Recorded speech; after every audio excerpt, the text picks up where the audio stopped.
welcome to my third interview of Mindful Conversations. Today I'm joined by my friend and coach, Amiee Carlton. Hello.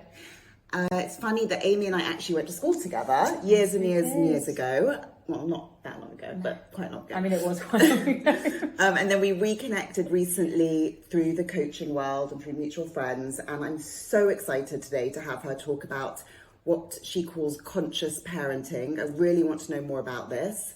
So thank you so much for coming. You've been practicing for several years now. You've got a coaching practice in central London. Yes. Tell us more about why you became what you call a conscious parent coach.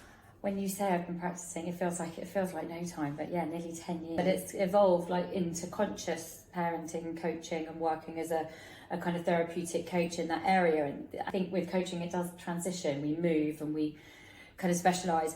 For me, I really feel like my whole journey as a coach, evolving into coaching in the first place, came out of having children, this massive shift of life, this realisation that what I was actually doing prior, I was in the fashion industry for, nearly 15 years before moving into coaching. And I felt that when I had my daughter, I had a very serious bout of postnatal depression and I felt so alone.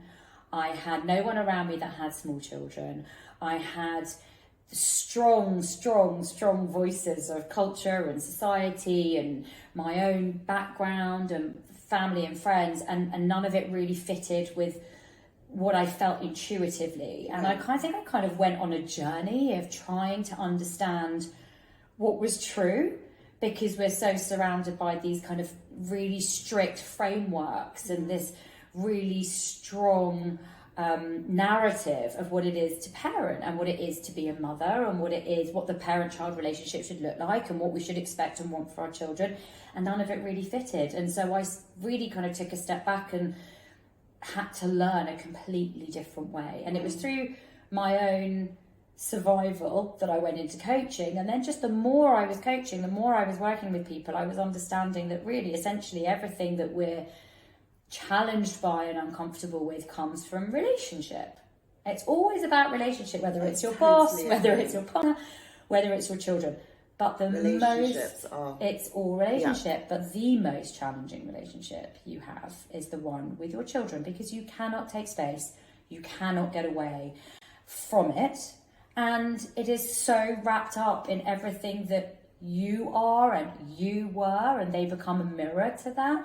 And so deconstructing that and bringing consciousness and awareness to that actually results in removing so many symptoms that parents struggle with their children. And so that became a passion, and I just kept evolving from that. So interesting. I love it, and I actually really want to understand, and I think anyone that's watching might want to understand exactly what it means to be a conscious parent. Well, I think the language in the coaching industry, the self-development industry, the mindfulness industry is really intimidating. And so, conscious parent, it sounds like some sort of magic ethereal thing that we need to learn how to do and be. And actually, to be a conscious parent, to look into conscious parenting and parent from a conscious perspective, is really understanding yourself and becoming aware. Consciousness is awareness. To become conscious is to become aware. So to parent from deep awareness, and to parent from deep awareness is stripping back the frameworks, stripping back your own triggers, your own childhood trauma, your own social constructs, your own religious beliefs, all of these things and all of these stories and all of these beliefs that we carry with us, they stand in the way of us and our children. So very often we're not looking at our children, we're looking at the story of how our children should be and how we should be, what it should look like based on how we grew up, our own experiences, and what we've been taught from society around us. That's why it changes from culture to culture. So to become a conscious parent isn't like, oh, well, if I become a conscious parent, I'll have a perfect child. To become a conscious parent is to see when you're parenting or you're responding to the situation in front of you, aka your child, from your own lens, your own story, your own framework, full of biases and dropping those, pulling them away, deconstructing them, so that they are not standing in front of you and what is actually happening in front of you. So essentially, conscious of yourself, basically, yes. And your stories. Yeah, that is so. It's really simple. Wow. It sounds like it's. I think people take on conscious parenting or any kind of parenting tips to try and get their kid to do something. Like, if I do this, then they'll be well behaved. They'll do their homework. They'll be motivated. They'll be kind to their sibling. They won't disrespect me. And that in itself is a very manipulative approach. It's just as human nature, but we want that person to do what we need them to do so we can feel comfortable. And when we become conscious of that kind of loop, of that need, some of that can fall away, because actually what we want is to not have to need our child to do anything. We need to be able to be okay to be with our child for who our child is and where they are in that very moment, and not feel triggered by that. Would you say that it's important to not respond straight away? So to be conscious, you have to firstly say, okay, where am I coming from with my response to this? But it's so hard to do that in the heat of the moment. Well, it's so hard to do that in the heat of the moment because our brain chemistry doesn't let us. There's a big science behind it. We've got our limbic system and it goes offline. When we get triggered, when something from our past gets triggered, which it inevitably does, anytime you lose it with a spouse, with a child, and when you lose it doesn't always mean losing your temper, but you go into a kind of, you feel shocked and very reactive to something. It is inevitably always something that has happened before in your life that you feel happening again in the present moment, and your body goes into a protection mode and it does whatever it's used to doing to save itself in that moment. That's why we come out the other end and kind of go, why the hell did I do that? Oh my God, why did I do that? I knew what I needed to do in the moment, because you're offline. So chemically, something's happening. And then the guilt comes in because you. And then the guilt comes in. But reacted in a certain way. With coaching, with training, with a deeper awareness, deeper consciousness, you can feel yourself getting triggered and take a beat. You know, we create a certain amount of space. It's not that the thing doesn't happen. Right. It's that you can see yourself reacting to the thing. Yeah. And we start to learn our physiological responses. Yeah, it takes time. Yeah.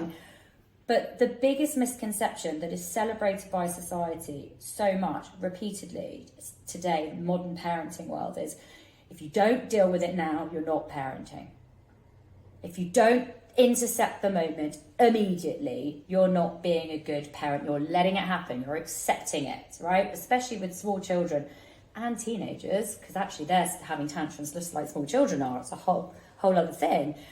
But we think if we don't challenge that very moment, then we've accepted something and we've created a monster. I mean, how many times do you hear that saying? You're going to create a monster. Actually, usually, when you're offline, they're offline. No one can hear you. The best thing you can do is take a moment, own it, recalibrate, and come back and say, we need to talk about this now. That wasn't acceptable. That isn't okay. And that's a big misconception of conscious parenting, is the assumption is let all chaos let loose. Don't intervene. Don't deal with anything. Don't. It's not that. Don't accept. You accept everything and let it all be. No, it's really not that. It's about being really present, right, and allowing space, and being really aware of yourself, and stepping back and kind of going, okay, I need 5 minutes. Coming back in, and then from a calmer perspective, when you're calm and they're calm, go, what was going on? And from that deeper level of understanding of what was going on, you don't have to, oh, well, that's fine then. No, it still doesn't work, but there are other ways we can deal with this. You know, when I was reading about you and reading your website, you know, there was sort of a lot of things that I needed to kind of get clear, and now I know that actually it doesn't mean don't do anything. No, it just means choose your time. And quite well. Absolutely, with the tantrum, what to do with the tantrum. And there's so many message outs out there that kind of say, don't do anything. Well, that's not, you're not doing anything. We need to be present. A tantrum is a child whether it's a small tantrum or an adult tantrum, still a tantrum, a child in need, a child struggling with their emotion. So we need to be present. We don't just sit there and kind of wait for it to end. We need to actually be really present and engage with it. I'm here, I see you, but we're not trying to make it go away. We let it have its course. An emotion, a big emotion, needs to go somewhere. And what we tend to do is we want to shut it down. And we think if we're not shutting it down, then we're not either helping them or we're not parenting. And actually that emotion needs to go somewhere. And that emotion can be on the back end of smacking another kid around the head, or as a teenager, you know, being maybe violent or really, really rude. But in that moment, they are triggered themselves. We need to help them feel contained again and then deal. So it takes a lot longer to be a conscious parent. Yeah. Because you've actually really got to engage in what's actually happening outside of all of your perceptions and all of your stories. You know, we see our teenager absolutely losing it and being disgusting to us, and the story is they've got no respect, they're not going to be able to have relationships, it goes all the way down the line. None of that's true. They're just really having a struggling, hard moment. They're offline and they need help to contain themselves. Right. Okay. So you're talking a lot about seeing past these behaviours of our children, right? Because you want to get to the true issue. Yeah. So you see past them. But my worry is that in this process of trying to sort of allow children to act in certain behaviours that maybe isn't kind or disrespectful or whatever, you're ignoring boundaries and a degree of discipline that, you know, especially small kids actually need and really need to make them feel safe. So how do we strike that balance between what you're saying, being a conscious parent and looking past these certain behaviours, but also teaching them between, you know, right and wrong? Intuitively, we know what's right and wrong. As human beings, intuitively, we know what's right and wrong. No kid wants to hit the other kid. No kid wants to bite the other kid. No child really wants to be swearing bloody murder at their parent or ignoring rules and, you know, going out past curfew. And these are kind of very reactive behaviours in themselves, right? So it's a balance. We're not ignoring the boundaries. They need boundaries. They're asking for boundaries. They want to be contained. But there's a big difference between a boundary and a rule. There's a big difference between a boundary and a punishment. So there's natural consequences to things. And there's, in the moment when their child, let's use younger children, because it's very easy to look at the behaviours of younger children as what's right and what's wrong. We look at the biting, for example, is actually also really normal when they're very little to bite another kid. How would you respond to that if your child is biting you or Well, what another we need to do is we sibling? remove the child from the situation immediately. We don't bite. We make that very clear. We can't bite and we can't use our hands or our feet. That was always what I used to say to children. We don't use our hands or our feet. But what we need to understand is why they were pushed to that in the first place. Not to make it right or wrong. It's not like, oh, well, they were really upset, so it's okay. That's irrelevant. But something happened in them that drove them to such fury, and they felt so dysregulated. They did whatever they thought they needed to do to protect themselves, to bring themselves into a place of control, right? So a lot of it is asking why. We need to understand, and then we're going to have small children that can't articulate. So generally we know they were angry, they were frustrated. We hold space for that, remove, hold space. What's going on? What happened? Very often when we hear what happened, we say, yes, but we can't. Yes, but you don't. So we immediately negate, we completely invalidate whatever was going on for them. And there's an element of shame because then we tell them off. If we can, in a contained moment, hold the space just to hear what happened. So-and-so took my toy. That's huge for that 3-year-old. That is the most important thing that happened. That must have been really hard for you. You must have been so upset. Yes, I was so upset. That's really hard. You were so angry at Jimmy that you did that. Yes, then it calms down a little bit. We've started to name what's going on. Yeah. They come back online. It must have felt really bad to bite Jimmy. I can promise you that kid is not happy that they bit Jimmy. So they can connect with their own feeling. Okay. of dissatisfaction around their behaviour. That didn't feel good. What might feel good? What do you think might be a better way? Because we really shouldn't use our hands and our feet. It doesn't feel good when we do that, does it? You're then connecting, right? It takes time and it takes patience. And, oh my God, he's going to bite Jimmy again.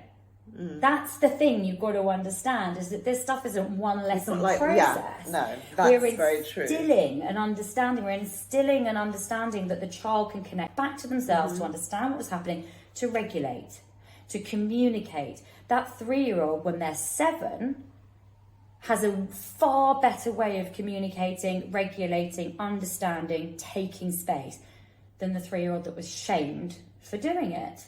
Remind me again how old your kids are?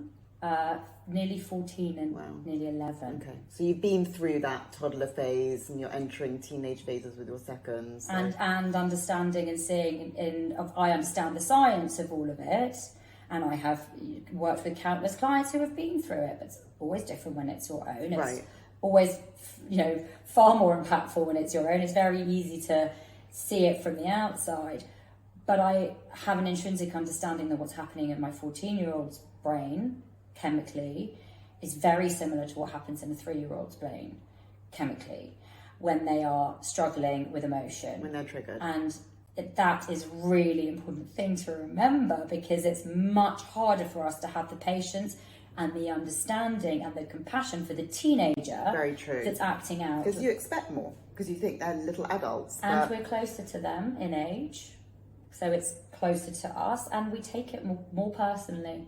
We feel like it's a direct attack on us, and we have to really work to stay away from that. We've got to stay in our lane as a parent.